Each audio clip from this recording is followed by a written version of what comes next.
All right. Chapter 4 is about information security policy. And we have another project with this one as well. If I click inside the screen a couple times here. Okay. It says policy is the essential foundation of an effective information security program. Okay. Does anyone here like doing policy? I absolutely hate it. Okay. I'm more like him back there, the forensics guy. I like figuring stuff out. But actually doing policy sucks. Okay.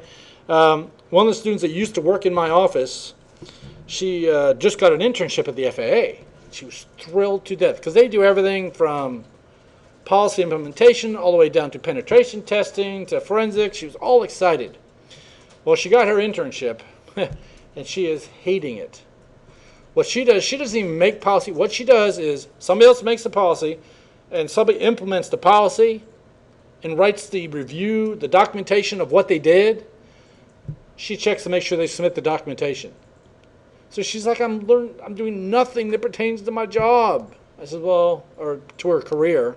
I said, yeah, but still, it's something. But policy is very critical. You need it, but, no one wants to do it. We have another student who got her degree at Rose, went on to OSU, got her bachelor's degree, then went to work at the FAA. She worked there a few years, was up to about $35,000 when she quit there. Went to Devon. Devon just opened up the big building in Oklahoma City. She got a raise from $35,000 to $75,000. It's like, wow. So she's doing the same thing. She was working in the accreditation area for the FAA.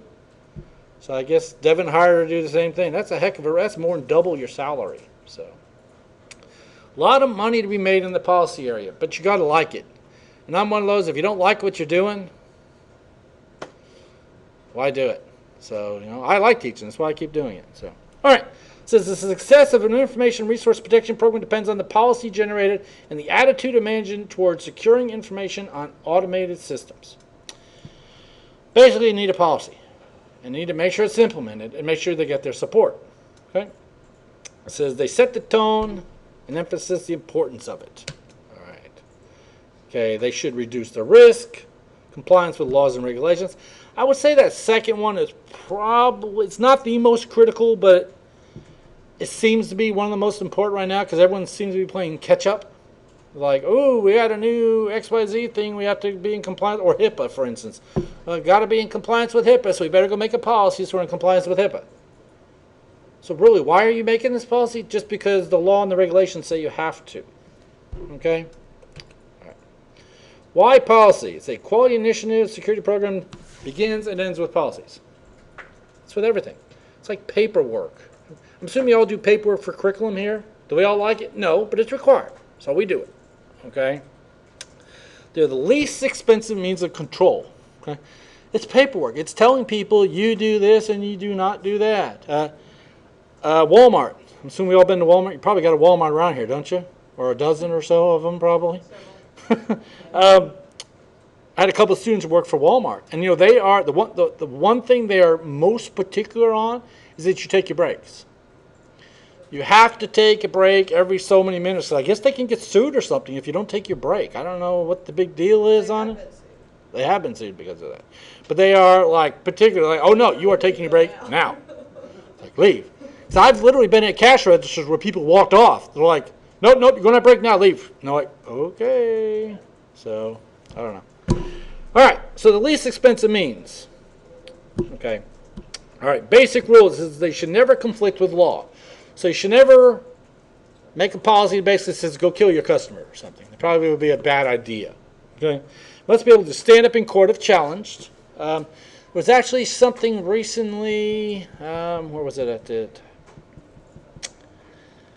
You know how they always say that your employer's going to look at your Facebook page if you get a job? And they're saying employers are now requiring you to give over your password to your Facebook page. I read recently where now they can't. Now it's actually against the law for your employer to require you to give over your Facebook password. So. That's if you want the job. Yeah. Oh, you don't want to give me your password? No problem. We got an opening in McDonald's. So, all right. Must be able to stand in the court. Must be properly supported and administered. So, you got to have the president there say do it. Okay, that's I was talking to one of the other CSEC institutes. I forget which one it was. Just the other day, and we were talking. We all want grant money. Okay, we want money from CSEC. We want money from CIT2523. We want money from everybody. Like with CIT2523, which stands for Center of Academic Excellence, a 2-year university, the president had to write a letter of all this stuff he was going to do. And the school was going to support. Well, when it comes down to actually getting that done, it's killing us. I actually asked the question of my NSF grant about a year ago. Our grant specifically says that when the grant ends, if you're halfway through your education, the school will pay for the rest of your school. Because that's one of the things that the NSF wanted to know. If you get a guy starting on the grant in the last year, what happens when the grant runs out? And naturally, the school is going to say they're going to waive the tuition. Well, I was in a grant meeting with all the committee, and I said that. So, these people in the last year, you're going to waive their tuition. And our grant person said, oh, no, no, no, no. We will never, ever do that. We never said that. No, we will not. So I'm one of those that keep email. I actually have every email I've ever sent or received all the way back to 2000. They're not all readily available online, but I have them somewhere. But I went and found the email where the NSF asked the question, what happens to the student who gets on the grant at the end, last year? The response back through the person in our grants office from the president said, per the president of Rose State College, Rose State will waive tuition fees of any student starting on the grant in the last year. I forwarded back to that grant person and never heard another word. So, but it's the problem is a lot of times they'll say stuff, but they don't support it. Do you guys, you have, Short memories. yeah, exactly. Do you have hyper classes here like bowling? Well, we have bowling, but weightlifting and aerobics and all that kind of stuff on campus here? Golf, okay, so you got that kind of stuff. Well, our school allows faculty to take classes, and I brought up the question and said, hey, can we take exercise classes more than once and still get them paid for? Because we can only take a class once at Rose State for free.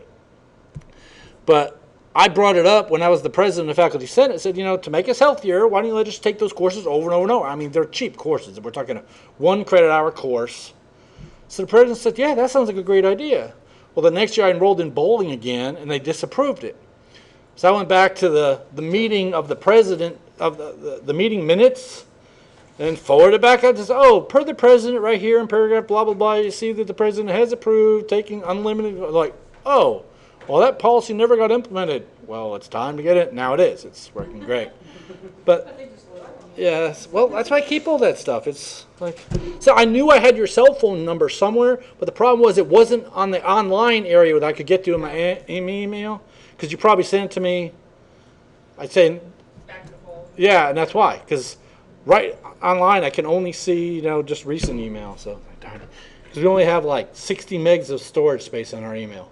Drives me crazy. So I always have to put it in a personal folder. All right. So support and administer is a very big issue. Okay. Why have it? Well, basically the policy should encompass everything. The network, the systems, the applications, everything. It should surround them all. Okay? Policy is the first layer of defense. Now, does that mean when we tell someone you must have a such and such good password that they will have such and no? But at least you're telling them to, and it's better than nothing, I guess. Okay, the network says threats first meet the organization's network, then the systems, then the actual application. So it's multiple layers, and your policy should actually talk about most of those things. Okay. Important reference documents for internal audits, because someone's always going to come down and say, "Hey, do you do this?" You guys are accredited just like you through North Central. Is that who your accrediting body is? Yeah. Okay. You have to do the same self-study stuff we do and all that stuff. And a lot of that is you telling them what you do. It's documentation to say that this is what we do. So, it's internal documentation. Okay. This is for the resolution of legal disputes. That's another good reason to have it. Okay. And connect as a clear statement of management's intent. Okay. Again, they don't always agree with that. They might say it at one time, they just don't follow through sometimes.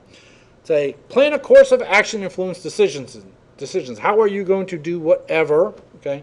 To be effective. Now, this disseminated. What does disseminated mean? Anybody? So we told everybody about it. Yeah. So I got this policy right here. I want to make sure every faculty member at this school knows about it. How long should I leave this posted?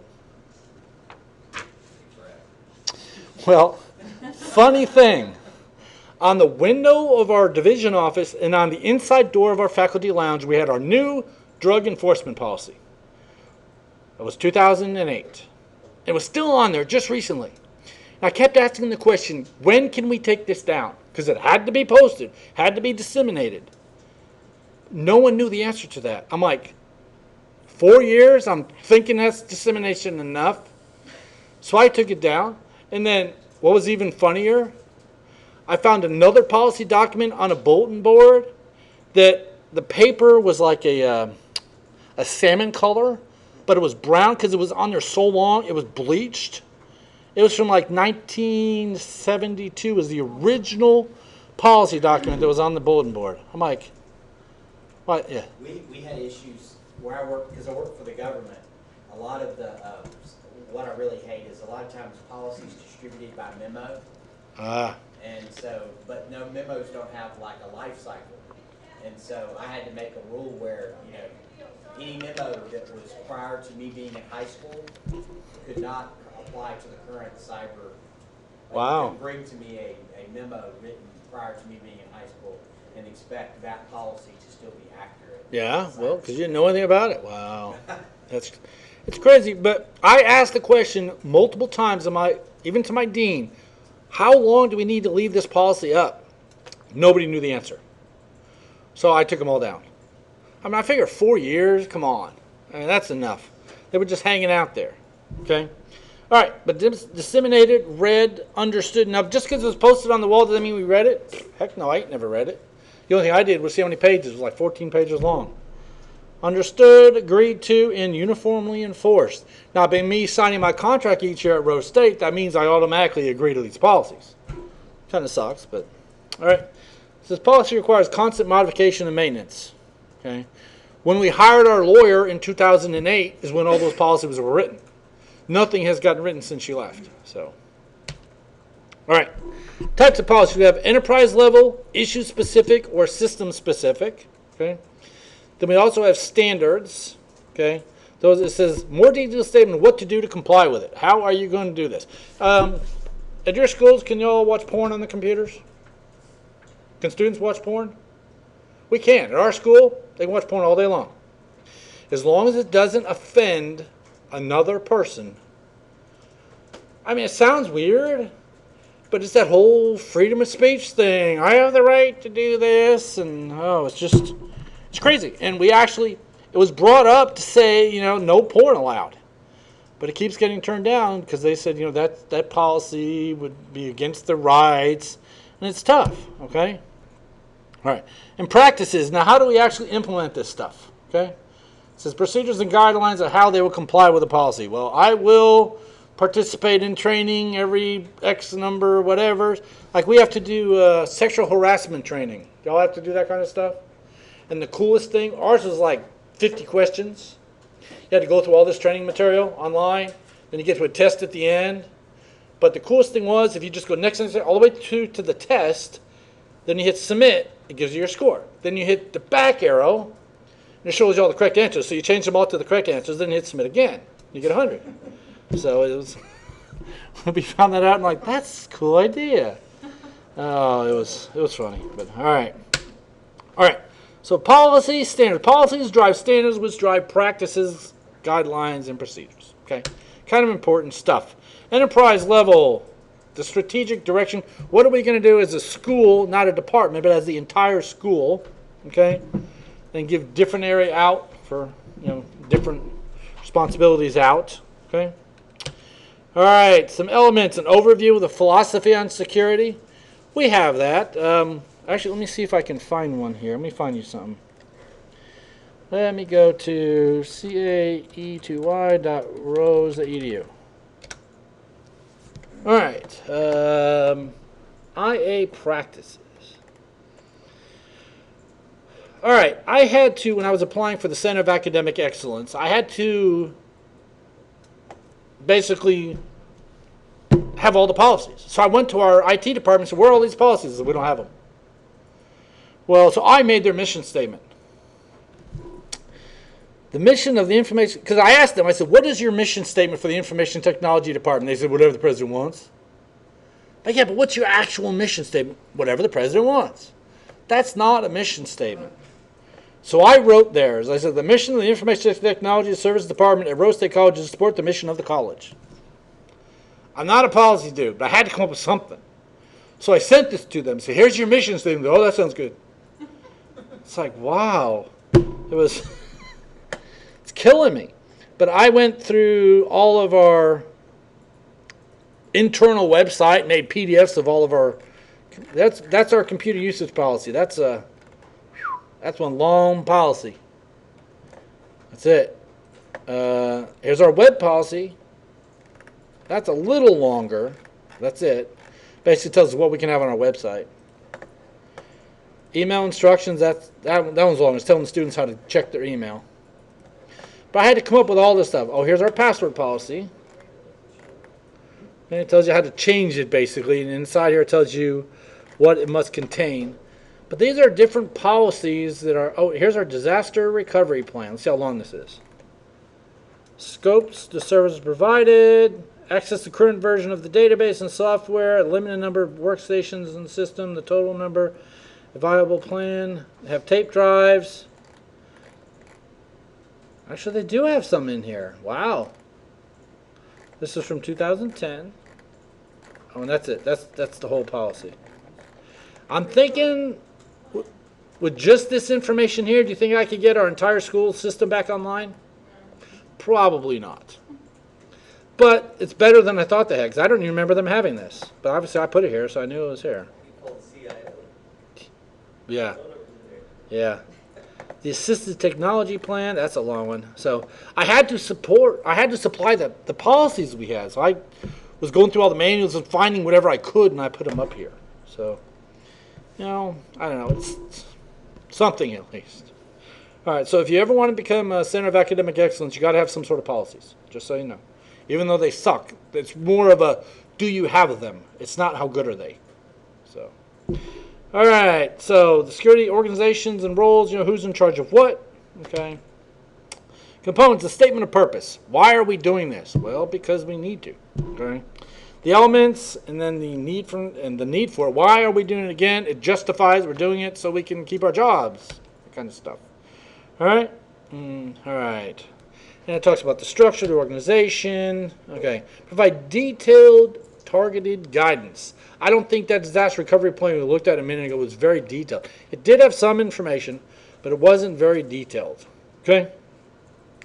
Then document how it's controlled.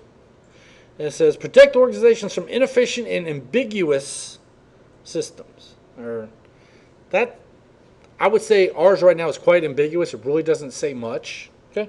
I know yours is probably the same way, so it's all right. Don't worry. It sucks. We all suck at it. Okay. And what, you know, the worst part is, since we got that CIE2I grant, I have money to hire someone to help write these policies. They've been trying, but the IT service is just like, not interested, not interested, not interested. It's like, wow, it sucks. So, all right. All right. Okay, there's more. Address specific or technology systems, frequent updates. Okay. Some of the topics. Here we go. Prohibition against hacking. Okay. Use of personal equipment on company networks. Are you allowed to do that? Could I bring my laptop in and plug it in? No? Not supposed to? Okay. I don't think we are either. That's one of the big things everybody's fighting is to bring your own device. Yeah. Because, you know, I read an article where they hired a new kid and they gave him a project and he did it in a week. They said, how did you do it? He says, well, my buddy's an expert, so I brought my laptop in, I Facebooked him, he told me how to do it, and I did the project in a week. Ooh, yeah, now. So how do you write, you know, when you have a corporate policy saying no Facebook? Yeah. You know, so here's a guy that did his project in a week instead of 3 because he could Facebook. Yeah, well, that sucks. Oh well, we had a photocopy policy implemented in our division. Do you guys limit on what copies you can make? They limit. Students are okay. Well, they limited faculty, no more than 10 a day. And it was so funny. I don't know if Copies a day. 10 copies a day. That's it. Now, I can send stuff off to the mailroom to be copied all day long. But if I went in there with this piece of paper and I want to get a copy of this, like say I want to give you all something real quick. Oh, sorry, there's 12 of you. 2 of you aren't getting it. Well, it was actually, it was implemented just prior to when we had a retreat at Rose State a couple years ago. You might have been there. I don't know. When Dr. Shuley and everybody was there. And Cheryl gave me something to copy. And I said, oh, sorry, I can only make 10 copies. And the associate dean was standing there.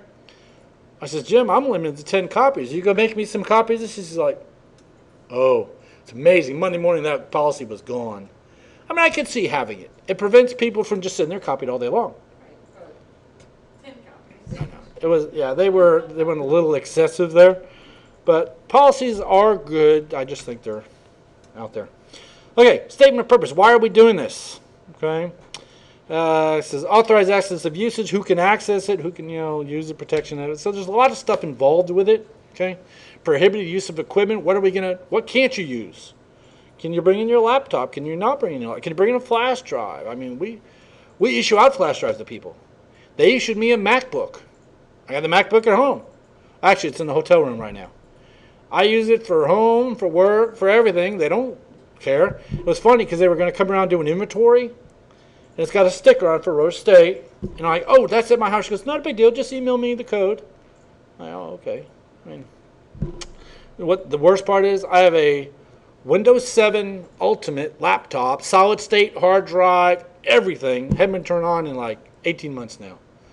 So I've just been using my MacBook. It's easier. So it's just sitting there at the house, collecting dust. I actually have the MacBook sitting on top of it, so it's a good laptop still. So, all right. So system management, who can do what, who can install virus scanners, all that kind of stuff. It was kind of funny because a couple years ago when we were on McAfee still, they hadn't updated. We were running version 7.5, no, was it 4.5? Whatever the version was old. And since I ran my own business, I actually had access to get the newer versions and everything, which Rose State did as well. So I just put a newer version on my office machine. And they came in and said, whoa, how come you're not running McAfee? I'm like, I am. Well, I had updated mine, but they were like 3 versions behind on their system, so they weren't even looking for the new version. So it was weird. Okay, encryption, physical security. What do you do if you screw up? What are the penalties for not complying with this stuff? Now, again, we have penalties for drug enforcement, but I doubt we really have any penalties if I brought my laptop in and plugged it in. I don't know. He's got a laptop plugged in right there. I think you should throw him away. Arrest him. It's an FCC. Oh, there you go. Oh, darn it. Okay. Thought we had one. All right. All right. Review and modification. They do need to be changed. I would say that's another big issue. They don't get changed. Like our drug enforcement policy was the original one from 72 until 2008 when they finally updated. It went from paragraph to 14 pages. Stuff. Okay. And limitation of liabilities. Who's whatever liable for whatever. Okay. All right. A bunch of different documents involved with it. A comprehensive one or a single one or one that has different components of it. There's just a lot of different documents that go along with this. Okay. And they talk about having a balance, needs, issue document, policy management. Basically, it's modular is better than 1,000 separate ones. Just, it's kind of like we have something called the Policies and Procedures Manual. It has different sections. This is the administrative section. This is the business affairs section. So it's modular. And that seems to be what most places have. I'm assuming you guys have the same darn thing. Yeah, same thing. Okay. All right, and they actually finally give ours out electronic only, which is good. Yet there's a couple people in the office the moment they get electronically, they print it all out. How often do you actually, it's easier electronic, you can scan through it and search it and find the terms you're looking for. All right, we also got system specific. How do they pertain to a specific system? Not the enterprise level, but maybe the server or the laptop or whatever it is. But the specifications of it. We use something called SMS. Some of you should know what SMS is. It's a systems management server, I think, something like that. It's basically used to scan the network and keep track of everything. I was in a meeting one day, and our CIO was talking about how many machines we have. See, I'm on this technology advisory committee. It's a 2-year run, you get on it, and you're on it for 2 years. Then somebody else is on it. But I've been on it since about 2002 now. They keep putting me on it because I'm the only one that seems to know the answers to all this stuff. And I'm like, oh, Ken, I think you need to be on this committee again. It's like, okay, whatever. But he was up there talking about all the machines on campus. He was like, yes, we have 2,100 machines, whatever it was, on campus. Like, we do? How do you know that? He goes, oh, because we run SMS. I said, yeah, but I got 4 labs that I manage that are not connected to the Rose State network. And he's like, oh, yeah. Well, we have 2,100 machines plus whatever Ken has. SMS is 6 years old. 6 years. They're using a SCCM now as the new branding. Oh, nice. They haven't done SMS since before like 2003. Well, you think that's old? Watch this. You're going to be, this is driving me crazy. Get ready for it. Baby. It's waiting. This machine waits a lot. Come on. Come on. There it goes. Anybody know what version of Exchange we're running? 2000? 2003. Come on. Last time I checked, it's 2012. Still work. Still works. Nothing wrong. You didn't let me finish. And no, Still works, but, like for instance, I have Office 2011 for Mac. I can't use Outlook because it's not compatible with this version. You need at least 2007. You don't need a Mac anyway. I know. It's just pretending to be your boss. I know. But, you know, the head network administrator over there is a prior student of mine, really sharp guy. And I was talking to him. I said, Brad, when are you going to do something? He goes, dude, it's in the schedule. They were supposed to be. See, we still have machines that are running mixed mode on a domain, which have to be upgraded before we can upgrade Exchange. So they were going to do that over February and March. So by spring break, it was all going to be done. June, still there. So I'm thinking they didn't do it yet. You need to kick those mixed mode machines into their own VLAN. Supposedly they were doing all that. Obviously, it didn't happen yet. So, you know, I don't know. But technical specifications is a big deal. So Okay. apparently you don't have a document or clinch policy or nothing for litigation holds or anything else that would be a chaotic nightmare. Nope. I always try to show management that I can either be a cost center or a profit center. And if we get served with a litigation hold, we're going to get the cost center. Yeah, I mean, you could, I mean, correct me if I'm wrong, but couldn't someone literally come to the school and say freeze all network systems and, yeah, because they don't understand that. We told them that. We're now involved in a lawsuit with a student who's claiming sexual harassment amongst multiple people. But isn't- Get a litigation hold, you are now going to spend a boatload of money. But isn't that the reason why some of the big universities have public IP address for like every student? So when the CCMA or the, you know, all the people are saying, oh, you have pirated movies, they can say it goes to the student. It doesn't go Oh, to the it could be. university. Huh. That IP address is Yeah. assigned to the student. I don't know. Well, we don't have public in our school like you guys do. What schools, but- I mean, MCC. This school has public IP for everyone. Yeah. MCC's got a Class B public internet. I get attacks from MIT, Harvard, people practicing security to see if they can pop my servers. But they're tied. I mean, you can even tell by their DNS that that's tied to a student. Wow. But yeah, we have a lot of issues in our area. And what's going to happen is we're not going to do a darn thing until we get sued, we get something where they have to pay out that boatload of money. and that's just it, and it's not the schools, It's everything, corporate everything. yeah, this is what I do. This is, Yeah. what my business is addressing these kind of concerns. And typically, if you mention the word IT, I mean, I dealt with that for 11 years in computer forensics. Hey, boss, I gotta have a new NAS, because this case is 2 terabytes, and our total storage capacity right now is 160 gigs. So, Yeah. like, every time you come in, you want to spend money. Yeah, but you're saving them money. You know, hey, we can either do it now or do it later, whatever. So it's crazy. All right. So the technical specifications is a big part of this document as well. Okay.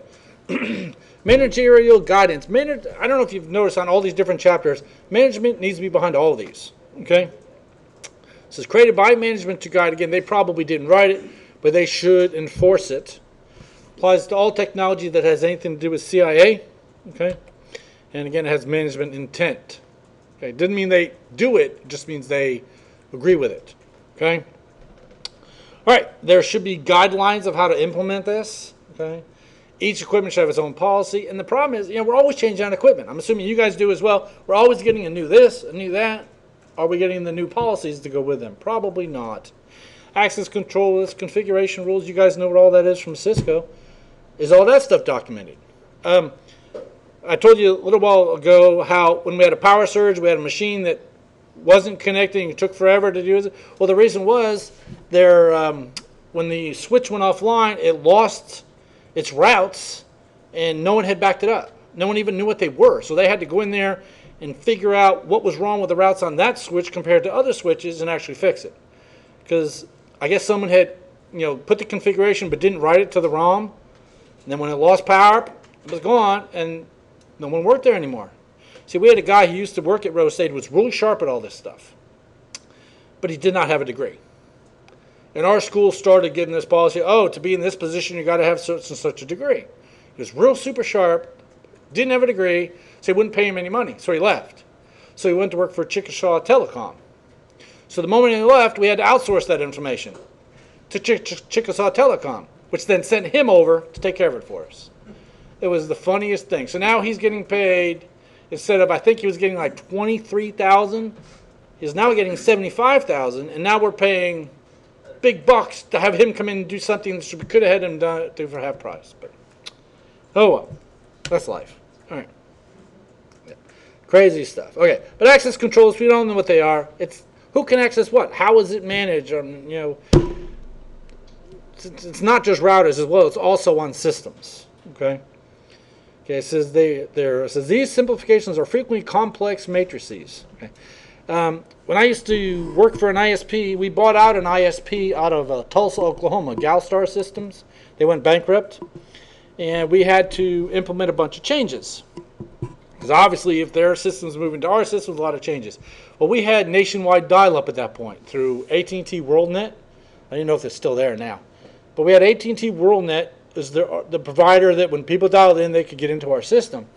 Well, the settings had to be changed, and the configurations had to be adjusted to work with our network. And they had a policy is they only make updates on Tuesdays and Thursdays. That's it. And before any update can be implemented, it must be received 48 hours prior. So we got them the information they need. They implemented it on Tuesday. There was an error in it. So we found the error, got them the fix. But since they hadn't received it 48 hours prior to Thursday, they couldn't implement it on Thursday, so we had to wait till the following Tuesday, and it was complexity. Yeah, that's tough stuff. Okay. All right, so this enable administrators or enable or restrict access to users, computers, time, all this information. Who can access what? Our school, no faculty is allowed to have administrative rights except for my area, because I think it's because I trained all of them. But they always warn me anytime I get a new system like Ken, but if you screw it up, you have to fix it yourself. I'm like, okay, what's the problem here? So they give me administrative access on my machine, and so far it seems to be working okay. All right, so what do they regulate? Who can use it? What can they do? Okay, when can they do it? I don't think, do you guys actually do any time-based restrictions? We don't anymore. Years ago it was done. Like it used to be when I was in the military, I could log on there between 7:30 and 4:30. That worked out great until I went to a school down in Louisiana. I was in school during that time period. They want me to do something at night. Oh, sorry, you can't log into the network. They're like, oh, we'll fix that. And they remove the restriction. But very few places, actually, I don't know anyone right now that's doing the when. I don't think anyone restricts based on that, or even where. I even have a setup where you could restrict it so you could only log into a specific machine. I don't see that much anymore either. Okay. All right, okay. Where, how, restrict them with what they can access, printing, files, all that kind of stuff. Okay. Some of the privileges are read, write, copy, delete, bunch of information there. And here's a picture of the ACL for Windows XP. You can go in and configure the groups. Okay. Now, if I'm a member of the administrators group, Do I also need to be a member of all those other groups? Not really. Excuse me. Because if I'm in the administrators group, I automatically can do everything. But I find it weird. Some people, they want to have full control. So they put themselves in the administrators group and every other group. It's like, why are you doing that? That's just crazy. So, all right. All right, configuration rules. It says specific configurations enter the different systems. Again, normally we think of that in the routers, but it doesn't necessarily have to be routers. Okay? Those are ACLs basically. Okay. All right, specific configuration scripts can be used. I just mentioned earlier about our switch that lost its configuration can cause a lot of problems. And it was not documented. They had to go in and get into other switches to figure out how they were configured to fix this one switch that was configured wrong. Okay. And here's a firewall configuration rule set. Okay. Hopefully you all know what those are. You sound like you've all done that kind of stuff before. Okay. So they often create a single document that does all this stuff. Management and technical. I would say if they have one at all, would be good. So, but a lot of times they do it combined. And there's a document showing it. Okay. Now what is an IDPS? Let me bring up NIST 800-94. It's Intrusion Detection Preventive System. 800-94. That's in chapter 4. Oh, I thought it didn't. Oh, there it is. Duh. Okay. Guide to Intrusion Detection and Preventive Systems. So IDSs, big old document, 127 pages long. So there are documentations on how to set all this stuff. If you've never set up an ACL before, never set up an IDS, never set up a firewall, great place to look. So this will definitely happen. We've had students have to analyze this as well. Okay. Not too much in depth, but okay, there's that. Okay. So intrusion detected preventive system. Okay. All right, guidelines for policies. And if you were teaching this to students, I would assign that as a project. Go in there and tell me something out of the document. Maybe write something out. We're just not going to do it in here. Okay. So it says they must be developed using industry accepted practices. Does that mean we're going to go by something that Ken Dewey decided and Ken Dewey is the only one who ever used it? No. You want to go by something that the whole world's using. Okay. Now that's always not a good thing either, but okay. We already talked about dissemination, but this needs to be disseminated as well. Okay. Everybody needs to read it. Everybody needs to understand it. Normally sign off on it by some sort of test or something like that. Agreed upon and accepted and enforced. So all that belongs to it. Okay. All right. Two different parts of policy development. It says first, design and develop the policy. Okay. Rewrite, redesign as often as needed, and then someone to tell them how to use it. Okay. How to implement this throughout your organization. So a lot of times we'll get stuff done at Rose State where somebody will write something, send it to the president, then the president will disseminate it throughout the organization. Same thing we're talking about here. Or like when our policy procedures gets updated, it gets updated, then the president tells everybody, okay, there's a new updated policy. All right. So, all right, when they talk about best practices, okay, well, good business practices, really is best practices, but do it in accordance with what works, what other people use. Okay.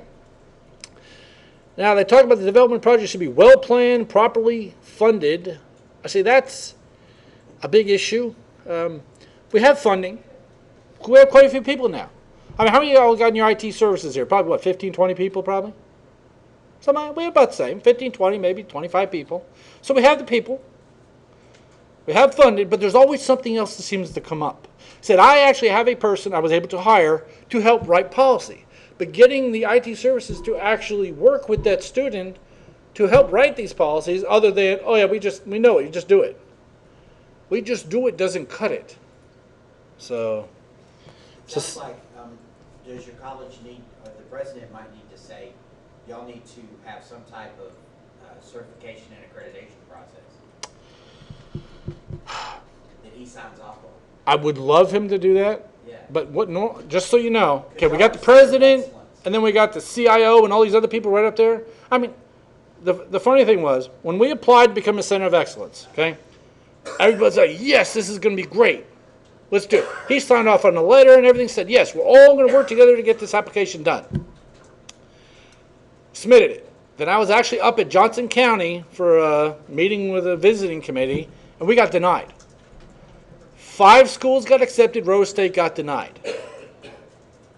And Dr. was like, what the hell? How did you get denied? How did OKCCC get it and you didn't? Then my president had the same question. How did we not get this? You know what I told him? I says, not a single person on this campus helped me whatsoever. I got no support from anybody. I can't get anything done. It's amazing. That weekend, he sent an email out to all the VPs because I had until Wednesday to fix it. They said, we're going to give you one shot. You got till Wednesday to fix it. Oh my God. Monday morning, I had all these, the CIO, the VP, everybody was calling. Okay, what do you need? We're here to help you. And I said, I need all this website. Not a problem. It's up at, there was none of this. You need a help desk request. But it was amazing. I got support from everybody, and then we got it. But that's what happens. There's no one pushing it. And then when you finally, and Dr. was like, I can't believe you did that. I said, Dr. you know what? What can I do? I can only do what I'm being told. Right now, I'm the only one in charge of our CSEC grant and our CIE2I grant. I work on it day in and day out, basically, it seems like, especially when Cheryl wants numbers every 30 minutes, I think. It's like, jeez. Then she always do that. It's like, what the heck? So and I do all this plus teach. This year I'm only losing about 120 hours of annual leave because I haven't had a chance to take any. So it's like, what the heck? But the issue is, until something happens, that's when people start getting on board and fixing things. Because in the federal government, basically, OMB said, and Congress said, you have to be accredited. And so that is the only way the organizations I work for, they don't do cybersecurity because they like it. They do cybersecurity because they have to. Well, I said we did a PCI compliance at my school. 200 and something page questionnaire they had to do. But in this document, it asks questions. Do you have such and such a policy? You know what they say? Yes. Yes. Then we ask, where is the policy? Oh, I know it. We know the policy. But where is the policy? It does not say, do you have a policy written down? It doesn't. It just says, do you have a wireless policy? Yes. See, that's my problem, is that I'm right on the edge. Right. I'm a C, and I'm about ready to go to a B. Right. As soon as I hit that B, an auditor shows up in my office once a year, every year, and asks to see that policy. And that's where we become screwed. Yeah. But so what I need to do is somehow get the president to be in on this meeting when they said, oh yeah, we just do it. Right. What do you mean we just do it? We don't just do anything. Can you imagine me okay, what are you teaching in class? I don't know, I just come up with something every year. I don't use the syllabus. I just stand there and talk a bunch and they listen. That wouldn't go over so well. All right, let's continue on. Okay, then the investigation phase, okay? It says support from senior management. Again, not done by senior management, but support by senior management, okay? And it says active involvement of IT management, specifically the CIO, okay? And it says clearly articulate the goal of the policy project. Why are we doing this? And ever since that lawyer left in 2008, we have not had a policy meeting on our campus. Not one. I keep asking, because I ask us, do we have a policy meeting? Oh, yes, we do. When's the last time we met? 2008. I think that's a little old, okay? This game participated in correct individuals affected by the recommended policies, okay? That'll be a good idea to, and I mention this stuff all the time. I spoke in front of the Rotary, Midwest City Rotary, which had a senator on it, our president, a bunch of other people, and I was talking about how Rose State's policies are terrible. It was funny. The president was kind of looking over in the corner, like hiding. But it's true. But the problem is nothing ever gets fixed. So sooner or later, a student's going to get his records accessed by someone who shouldn't. Then he's going to sue the school, and then we're like, darn it, we should fix that. Duh. All right. Should involve legal, human resources, and end users. That first one, legal, that's where the problem comes in. Because you really don't get much done with legal. With our grant committee, I have 11 people on my grant committee. It is pulling teeth to decide on anything. Yeah, one person you can decide instantly. 2 people, okay. But when you get 10, 11 people, it's tough. And when you got lawyers involved that really don't want to make a decision because they're scared, that even gets worse. But they do need to be involved, okay? It says assign a project champion with sufficient stature and prestige. In other words, someone who knows what they're doing, someone who's willing to speak up and get something done. Okay. All right. It says acquire a capable project manager. That's where you're going to be spending the money because you want someone in charge of this entire thing. All right. And it says develop a well-defined outline. All right. All right, the analysis phase. New or recent assessment or audit document containing basically why do we need this stuff? What is the needs of the school? Okay. And keep the reference materials, all that other policies involved. And here's our, does anyone have to read these things? These end user licensing agreements? You always, every day this seems like, what? Next. So you just put the box. I It's not an agree. option, you just, Exactly. And some of them, you actually got to scroll all the way to the bottom now. or highlights, yeah. Yeah. And I did something the other day.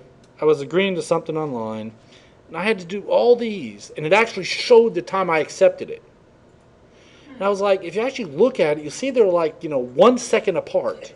It was like, accept. Speed reader. Can you imagine? I mean, if something funny on the same thing. Defensive driving. You can do that to get money off your insurance, save 10%. Y'all know what I'm talking about? You can. You can go to defensivedriving.org on a website and do it, save 10% on your insurance. Easy enough. It's good for 3 years. Well, my son did it. Because I told him, he wasn't working. I said, the least you can do is save me money on insurance, so go do the defensive driving course. So he did it, saved 10%. Then I had to do it again in my name, then again in my wife's name, again in my other son's. So he went and did it for all of us. So we all got 10% discount on our insurance. But then the last time I did it about 3 years ago, now you can't just go through it. I mean, he got to the point where he knew all the answers. Now you have to watch the videos, and you can't proceed unless it's been a certain amount of time. Like there's a page you got to read, you can't click the button for 15 minutes. It's driving him crazy. He's like, this sucks. Before it was like next, A, next, C, Can't do that anymore. But hey, spend a little bit of time, save some money. Yeah, defensivedriving.org I think is what it is. It's normally out of Texas, but you do that, submit it to your insurance, save 10%. So kind of handy. All right, design phase. How will they be distributed? How verification will be accomplished? What automated tools you're going to do? Okay. Are you going to use them? Most likely you do. Okay. Feasibility analysis, all that's involved. Then writing it. That sucks. Normally you start with somebody else's and modify it. That's what normally happens. The bad thing about doing that, when you start with somebody else's and modify it, you always forget to take out something. It's like I do that with a syllabus. I use one syllabus from semester to semester, and sometimes I forget to take out a date or something, or I forget to take out a section or something. So, okay, distribution is not always straightforward, but you need to make sure it gets distributed. Okay, it says effective policy is written at a reasonable reading level. Someone mentioned that earlier today, how the government reading level is very low. Well, that's what this needs to be, so people can understand it. Okay, I have one student who writes everything in like a PhD level, where I have to look up every third word, and that wouldn't be a good idea for policy creation. Okay. All right. Maintenance phase. This is maintain and modify the policy as needed. Continually maintain it. Okay. Okay. Built-in mechanisms. It says which users have report problems with the policy. You should be able to. Hey, there's a problem with this. It's kind of like the leave a comment on a website. Contact us if you got issues with something. Half the time, websites don't even read that stuff and don't do anything with it, but all right. And review should be involved as well. Okay. Here we go. We can see this is written on the 11th grade level. 11.9 grade level. Yay! All right. So that should be good enough. Oh, it says actually for corporate documents, 7 to 8 grade levels recommended. So, isn't that nice? Can't have any words with more than 4 letters. All right. Vigilant Policy Center architecture. They go through different ways of implementing policies. There's actually a free trial on the system right there. We're not going to walk through it, but it's a free trial you can look at for implementing policies and storage of policies and how they all work. Okay. Actually, let's see if the web link works. Well, maybe not. Click. Where'd my mouse go? Guess I can't click on that. Do I have the link on there? We're not going to go, but that is on there if you want to go look at it. All right. So the information security policies made easy approaches. Gather the reference materials, what you're doing, the framework, the matrices, prepare it, and make the decisions, then start implementing it and getting it approved. Okay. There's a sample matrix of it. Okay. Let's see what else is there. Clarify the meaning of policy within your organization. What is this specific policy? First of all, what policies are needed, and what will the different policies do? Okay. And then who does what. Hopefully keep that updated. Okay.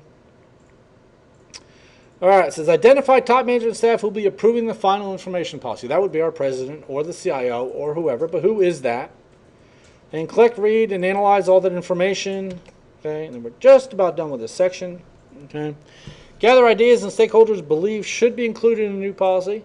They don't always need to be included because sometimes people have ideas that are just out there, but at least, get the ideas. Okay.